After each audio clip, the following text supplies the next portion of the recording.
and we are speaking with Adamo Ruggiero. Ruggiero, that is it. Thank you. Am I talking to this guy or to you? You're talking to this guy right This here. guy right here. And Copy. again, from Degrassi, the Next Generation, formerly, and tonight's host for the Inside Out festival party. Now, you have your own film in the festival, Make the Yuletide Gay, I believe. Make the Yuletide Gay, yes. Tell us about it a bit. Yeah, it's really exciting. It's my first feature. It's called Make the Yuletide Gay. I shot it in LA in this past Christmas time, and it's premiering here, the Inside Out Film Fest in Toronto, my hometown, which is even more exciting about it. But it's a really lovely, fun, endearing film. It's basically a coming-of-age film, and during Christmas time for a young gay couple, and I play one of the supportings, which is Nathan Stanford. And it's my boyfriend, Gunn, who hasn't come out to his parents yet, and I end up spending the Christmas holidays with him and his parents, so it's just this really kind of, it's fun, it's funny, and at the same time, too, it's very moving, and it's very sincere once he starts to navigate through, how do I come out to my parents and all that drama, so it's really sweet, and I think people like it. Having come out yourself last year, how conscious are you of being stereotyped, if that is the case, as being a gay actor doing only gay roles, whereas I imagine you would want to play anything that you wanted? Yeah. Well, you know what, that's always been a common worry, and to tell you the truth, it's worried the industry more than it's worried me. They're like, you're going to get stereotypes, and I'm thinking, you know what, I may never become a big actor my entire life, but in the moment right now, I know that I played Marco, and I have a voice, and I want to share that voice, and I kind of just live for the moment, and I always thought to myself, art will prevail, and if things are meant to be, they will be meant to be, and so it seems to worry about, everyone else seemed to worry about it a lot more than I did, but you know what, this past winter time, I was in a play called Dog Sees God, and I played a straight stoner character, and it was an incredible experience, and everybody kept coming to me, it's like, I guess you got a straight role, but I never even thought of it that way. I guess maybe I'm a little bit naive, but I think of it a lot more simple, and I just kind of take the days as they come. And at the same time, too, I came out for a purpose, and I'm welcoming the gay roles, and I think that's the difference. I'm happy and very proud to play gay characters, and I know that essentially, as an artist, I'll want to do different characters, and that time will come, and I can't really dictate when that'll come, but I'll play gay when I have to, I'll play straight when I have to, so I'm really not stressed out about it. Now, why did you, other than the obvious, why did you come out? Why did I come out? You know what, I've played a gay character on Degrassi for so many years, and as I played that character, I was gay myself, and I was trying to play a character while trying to deal with my own coming out process, and once I got a little bit older and I made a lot more sense of it and I was confident about it, I sat there and I said, this is just too uncanny that my life has led in this direction, in this kind of double life.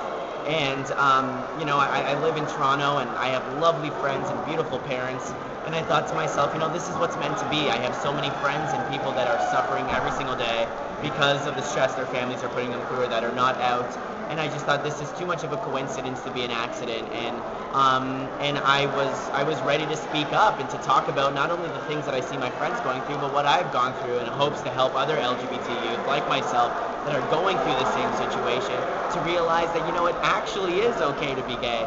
And so I really think it was a personal time in my life. I just hit this level, I hit this point, and I grew up a little bit, and I thought, this is a perfect opportunity, and that's why I was like, screw them if they typecast me. Was it a difficult decision to make, or was it as difficult a process, I should say, as you thought it might be? You know what, I think when the moment came where I knew this is what I wanted to do, I was very nervous, and I was a little bit afraid. But I was so lucky to have some lovely people around me. I had a really close friend of mine, and who's also been my publicist for many years, and the Degrassi publicist, Ian Christensen, and he was the one that really, motivated me and really helped me realize and organize my voice and how I could put it out there. And so I've had beautiful mentors in my life during that exact year when I wanted to do this that have guided me and inspired me, and without their confidence and guidance, I don't know if I would have gotten to where I've gotten today. But it was quite a thrill, when it was happening, I was having a heart attack, and then after it happened, it's just like, what was I freaking out so much about?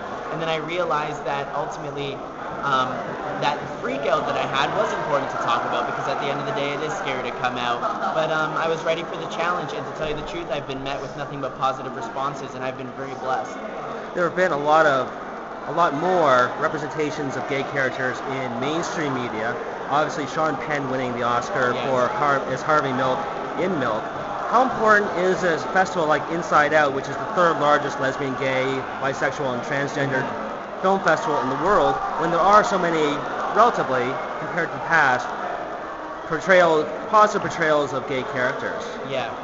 I think something like Inside Out Festival, what makes it so powerful for our community, local and internationally, is that, I grew up in a suburb and I didn't really have many resources. I didn't really know how to access them. And I look at a festival like the Inside Out Festival, which has multiple purposes, and I think their key too is that the first is that they really speak to the LGBT community and LGBT youth who don't really know that there's other people out there like themselves. It sounds kind of funny to us, but when I was a 13-year-old kid dealing with this, I really thought I was alone. And this festival comes and it kind of enlightens and helps show young people that they're not alone. And at the same time, too, it also is an amazing resource to really help educate and enlighten everyone else outside the LGBT community. Whether it be family or friends, or whether it just, be strangers, or whether it be just, a blatant form of intolerance that you're trying to help other people to understand what it means to be an LGBT person in our society today. And so I think ultimately at the end of the day, what made Degrassi so special, it was education through entertainment. And when it comes to the gay issue, I think it's very similar. It's entertainment, but we're educating, we're enlightening, and I think as a young LGBT generation right now in such a diverse city like Toronto, it is our responsibility to go out there and to enlighten and to educate our parents, our friends' parents, the generations before, and the generations coming up.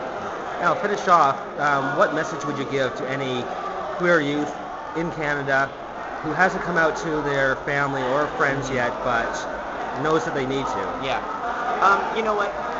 It's very difficult because everyone's coming out story is very different, so it's hard to speak as a whole. But I tell young people from what I've learned is that you have to do it when you're ready. And I know that a lot of people say, well, your parents already know, because moms always know, or this.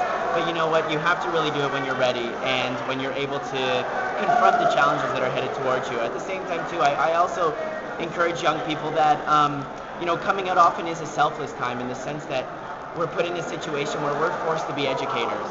And because we're okay with being gay, but maybe our parents are from a different time or a different culture, in a different generation, and want to understand, and it becomes suddenly, it's almost like when you come out, you become an ambassador.